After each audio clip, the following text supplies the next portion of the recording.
Bonjour à tous et bienvenue dans votre JT Breton. Au sommaire de l'actualité régionale aujourd'hui, retour sur la victoire de François Fillon à la primaire de la droite et du centre. Hubert Coudurier nous livrera son analyse. La Banque alimentaire a recueilli vos dons ce week-end et nous étions dans les coulisses de cette grande opération de solidarité. Ils ont discuté avec le spationaute Thomas Pesquet. Les élèves de Belle-Île se sont connectés avec l'espace ce lundi matin. Et comme tous les lundis, un point sport. Laurent Villebout, bonjour. Bonjour Julie. De quoi a été faite l'actualité sportive ce week-end? On va revenir sur du hockey, sur du basket et puis on va se projeter en parlant tennis de table. Eh bien on voit ça dans un instant. Bienvenue à tous dans cette édition du lundi 28 novembre 2016. Et sans surprise, ce dimanche, c'est François Fillon qui a été investi pour représenter la droite et le centre à l'élection présidentielle face à Alain Juppé.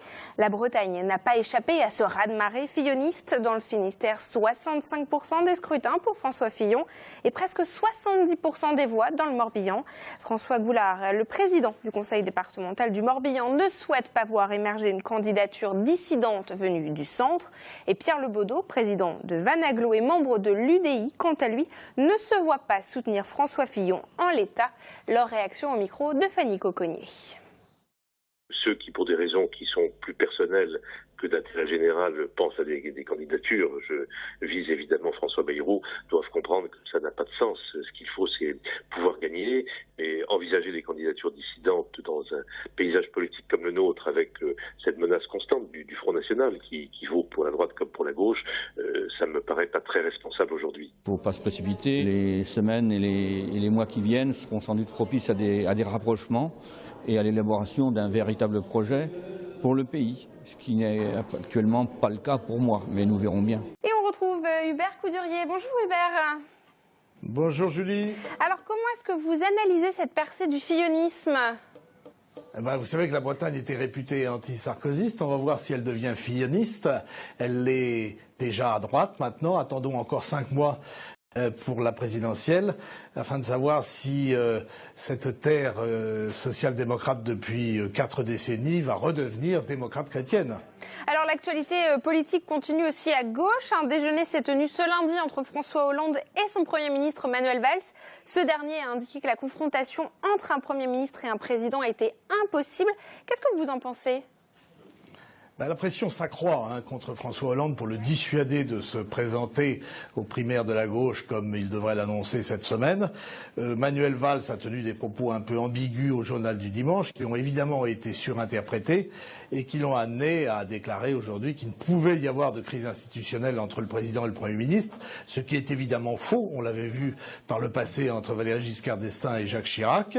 Néanmoins, la menace et la riposte a été immédiate à l'Élysée, ou en tout cas du côté des dernier fidèle de François Hollande, en disant que si tel était le cas, il serait démissionné de Matignon aussi sec. Quant à Jean-Yves Le Drian, que j'ai joint ce matin à Washington, lui se tient prudemment à équidistance entre le président et le Premier ministre, parce que en tant que glaive du président, chef des armées, il ne peut pas se permettre évidemment le moindre écart.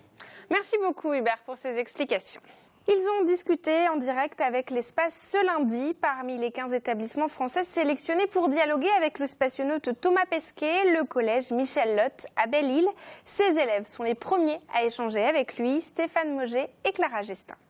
Donc on est capable de faire des soins de premier secours ou des soins de tous les jours. À 400 km au-dessus de nos têtes, Thomas Pesquet partage son quotidien avec les collégiens de Belle-Île. Ça m'a fait bizarre parce qu'il est hyper loin de nous et que nous on est bas et c'est magique. J'ai demandé à Thomas Pesquet quelle sensation avez-vous eu en quittant la Terre. J'étais très content, c'est une chance incroyable qu'on a. Il y a peu de personnes comme nous qui avons la chance de parler à un astronaute. Donc c'est une chance à apprendre, quoi. Pendant 10 minutes, les élèves ont pu échanger avec le spationaute. Au cœur de leur dialogue, une thématique préparée en classe. Alors le thème que nous avions retenu pour notre projet était au niveau de l'insularité, le fait d'être isolé et d'avoir des problématiques assez semblables à celles qu'il peut y avoir sur la station spatiale internationale, à savoir la gestion de l'eau, la gestion des déchets. Comme nous étions en démarche de développement durable au niveau du collège, on a pris cet angle-là pour aborder ce projet.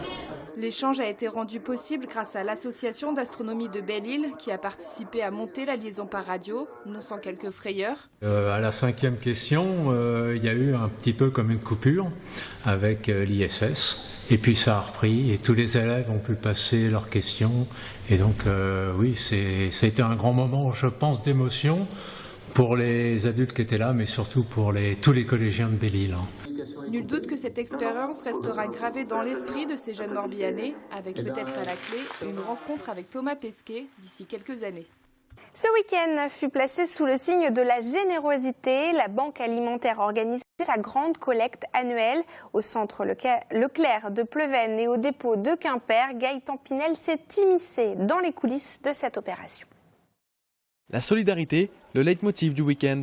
Vendredi, samedi et dimanche matin, 2500 bénévoles se sont mobilisés dans le Finistère pour la collecte alimentaire en compagnie de leur marraine, Jacqueline Tabarly, femme du navigateur Éric Tabarly. Quand on vit dans une commune, quand on vit en France, quand on vit avec les autres, on ne peut pas ne pas être intéressé par ce qui s'y passe. Et malheureusement, je vois qu'il n'y a pas que des sourires, il n'y a pas que du bonheur, il y a également énormément de besoins.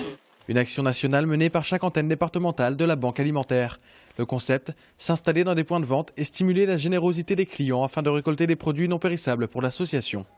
Si 223 tonnes ont été amassées l'année dernière, les citoyens, fédérés par la notion d'aide, ont également répondu présent cette année dans les 250 commerces sollicités sur l'ensemble du département. C'est permettre à certaines personnes de pouvoir manger tout simplement. C'est pour simplement aider les gens et je suis venu spécialement pour ça aujourd'hui, de peur d'oublier de ne pas le faire. Seconde étape de la collecte, le transport des produits dans les dépôts de stockage où la marchandise était attendue par une marée de bras.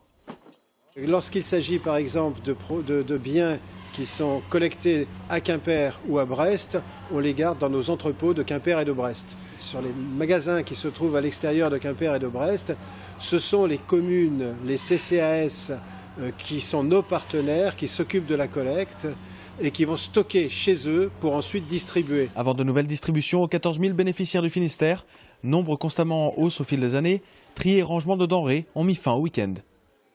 Et le week-end a aussi été sportif en Bretagne. Laurent Villebout fait le point. Et Laurent, on commence par saluer la belle performance des hockeyeurs brestois. Oui, effectivement, l'exploit valait bien que l'on en reparle alors que l'on regarde les buts de la victoire des Albatros 4-3 samedi soir face à Valvanoise. Mais il faut noter que le 21 décembre prochain, Brest va jouer un quart de finale de Coupe de France. Ce sera face à Lyon. Lyon, leader de la grosse Ligue Magnus. Gros spectacle en perspective donc pour les amateurs de hockey. Les Brestois se sont qualifiés en battant Angers, autre formation de l'élite, alors que les Finistériens jouent en division inférieure. Alors, autre rendez-vous important à noter, Laurent, avec du tennis de table de niveau européen. Oui, ce gros rendez-vous de tennis de table européen, comme vous dites Julie, sera à vivre en direct sur nos antennes. Jeudi soir, dès 19h55, comme c'est inscrit, la garde du Veu Hennebont reçoit les Tchèques d'Ostrava pour le 5e et avant-dernier match de poule de cette Ligue des Champions. Un succès assurerait Hennebont de disputer les quarts de finale de cette compétition. Les Hennebontais se sont imposés 3-2 à l'aller. Et rapidement, Laurent, 2 résultats de basket. Oui, vous signalez la victoire du CEP Lorient Basketball dans le derby face à Rennes. Lorient en blanc qui s'impose 75-63 sur ce dunk de Jared Newson. Le CEP est 11e au classement. Attention, ça va. Bing, voilà, c'est dedans. Et puis les Lorientais sont loin par contre du fauteuil de leader sur lesquels sont assis les joueurs de l'UJAP Quimper, victorieux 95-77 de Caen ce week-end. Les joueurs de Laurent Forest, donc leader, se déplacent pour la 14e journée à Chartres alors que Lorient sera à Orchy. Merci beaucoup pour ces explications, Laurent. À la semaine prochaine. Et c'est le moment de votre tour express de Bretagne avec Benjamin Bray. La mode était au recyclage ce week-end à Brest et Quimper où 2 défilés distincts à base de produits de rebut ont été organisés. Les organisateurs font savoir qu'ils ne craignent en aucun cas les accusations de récupération. Alerte au bonnet rouge sur toute la Bretagne et même ailleurs. Ce sont 1400 coureurs qui ont du cœur, qui ont dégainé les premiers ce week-end à Brest. Mais la saison approche où il va être difficile d'y échapper. Ne manque que les bleus et ce sera évidemment le pompon. On termine avec ces belles images du golfe du Morbihan tournées depuis un paramoteur. Elles sont signées Bernard Louvel, merci à lui. Et d'ailleurs, si vous avez de belles images à partager, n'hésitez pas à nous les signaler via nos pages Facebook, TBO, TB Sud et le Télégramme.